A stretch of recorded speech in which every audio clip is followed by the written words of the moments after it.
Remnant 2 is finally here, but is it as good as everyone keeps saying? A sequel to the game you never heard of? Is it really such a good game?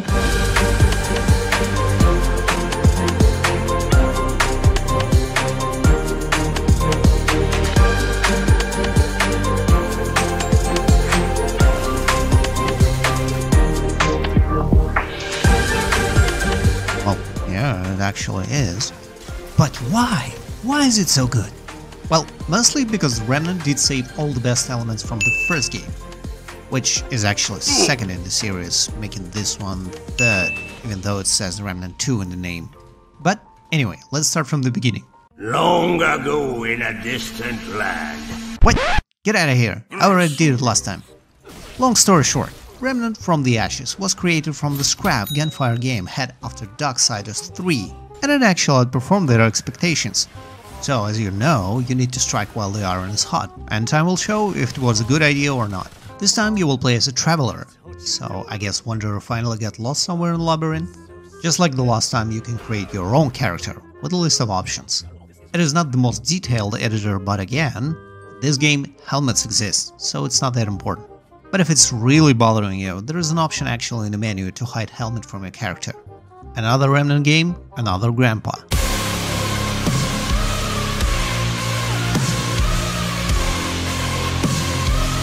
Game starts with Ford, being a senile old fart he is, deciding to show you his dirty little secret in the form of a giant crystal.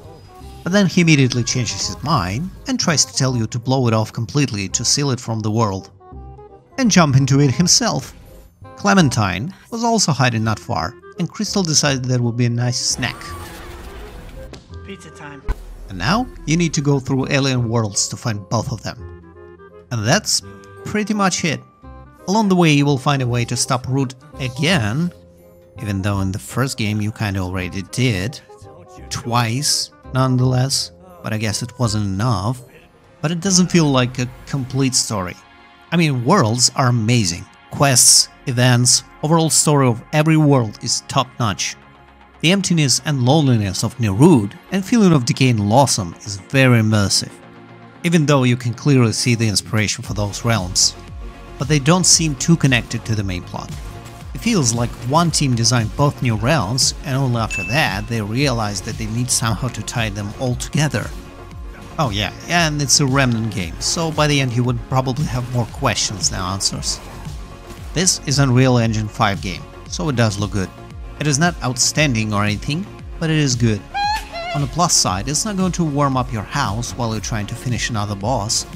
The hit from your ass would be more than enough for that. All bosses are grand and really fun to fight. But it is easy to die. I hope that makes sense.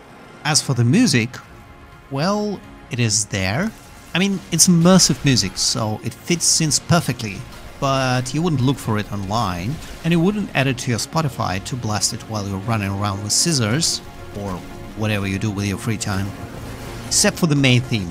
This one is still perfect. But it takes forever to start. Remnant 2 is a game that makes you feel like you're a goddamn genius. And an idiot at the same time. And what I mean by that is that you can actually find a lot of gear such as weapons, trinkets throughout the game, but actually useful stuff is really hidden. And for some of that, you would actually need to use your brain. Yeah, I know. It does look like a mindless shooter at first. But some stuff is hidden so well that it's almost impossible to find it on your own. So most probably, if you wish to play this game with the most efficient build, as a little munchkin you are, this wiki page will be your best friend. Moveset was left unchanged from the first game, because you cannot improve on perfection. On second thought, they actually added a jumping mechanic, so now you can jump and shoot. This game is amazing. What else do you need?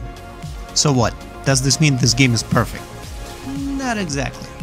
Remnant 2 is better than the first game in every possible way, except for one thing.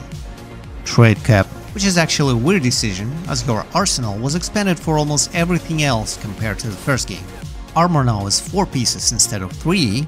I don't know why, cause the only difference between them is that they're heavy, medium or light armor. Weapons now have mutators additional to mods. Classes have perks and skills expanding your active abilities pool. As for trinkets, now you can wear 4 rings, which still doesn't make sense as your character have 10 fingers on the hand, but anyway. Only traits got nerfed, and my god, it was hit hard. Gunfire Game presents the system as a more creative way to make builds for a character, but it doesn't make any sense. First of all, Remnant provides you with an amazing feeling of excitement for exploration, discovery and accomplishment. So every trait was a reward for your accomplishment, a step in your journey. And fighting them was as rewarding as finding a new weapon or mode. Not to mention the sheer number of traits, which would help you to spend what seems like an endless amount of trait points. Now, Tomes of Knowledge are quite worthless. Around 30 hours in, I hit the 60 trait points, which is actually a limit. So now, every book I find is actually garbage. They already changed it a little bit with the first patch, but it is still useless. Never in my life I dodged a fight in the first Remnant game, because it was valuable experience points that would get me closer to my final form. It was meaningful and impactful. Every trait was my trait. I get it for defeating a boss, taking a part in some events, or as a quest reward. In Remnant 2, I started to doubt if I really need to go to that boss again. I mean, there would be no reward whatsoever. Maybe some scrap. Secondly, you could always change your build on the fly.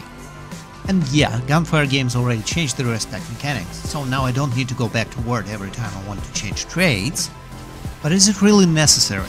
I mean, if your build is for melee attack, it doesn't matter if you have traits for range damage or mod generation. So why do I need to waste time before every boss to change all the traits? And lastly, it just simply renders some of traits completely worthless. For example, like a Wayfarer. Wayfarer helps you to run faster in the world, but it is useless in a battle.